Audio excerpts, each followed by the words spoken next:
अपॉइंटमेंटशिवाय भेटणार नाही हे नवं धोरण आहे उद्धव ठाकरे यांचं। सत्ता समोर दिसताच शिवसेना नेत्यांच्या येरझाऱ्या वाढायला लागल्यात, पण त्यांच्यासाठी उद्धव ठाकरे नॉट रिचेबल झालेत। हे आहेत दापोलीचे शिवसेनेचे माजी आमदार सूर्यकांत दळवी। त्यांना मातोश्रीवरून यू टर्न मारावा लागलाय, कारण उद्धव साहेबांनी त्यांना भेट नाकारली। भाजप शिवसेनेचं सरकार येणार हे समोर दिसू लागल्यावर लॉबिंगसाठी मातोश्रीवर गर्दी वाढायला लागली आणि म्हणूनच मातोश्रीची तटबंदी आणखी भक्कम करण्यात आली आहे। मातोश्रीवरचे कायदेही कठोर करण्यात आले।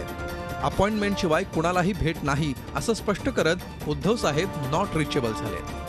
वेळ घेऊन आलेलो नाही, त्यामुळे त्यांनी सांगितलं की साहेबांना विचारून तुम्हाला कळवतो, नंतर मग तुम्हाला बोलवतो। प्रत्येकाला मेरिटमध्ये न्याय मिळाला पाहिजे आणि तो दिला जाईल। सत्तेतल्या पदांची खिरापत कुणाला मिळणार याची यादी मातोश्रीवर तयार झाली आहे।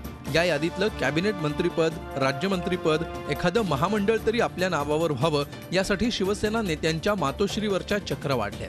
शिवसेनेला 5 कॅबिनेट आणि 7 राज्यमंत्रीपदं मिळणार असल्याचं सांगण्यात आलंय, पण बहुतांश कॅबिनेट मंत्रीपदं विधान परिषदेकडेच जाणार असल्यामुळे विधानसभेतले आमदार नाराज असल्याची चर्चा आहे। तसंच शिवसेनेच्या वाट्याला कमी महत्त्वाची खाती आल्याचंही बोललं जात आहे। दिवसभरात सुभाष देसाई, रामदास कदम, एकनाथ शिंदे, गजानन कीर्तिकर या नेत्यांनी मातोश्रीची वारी केली।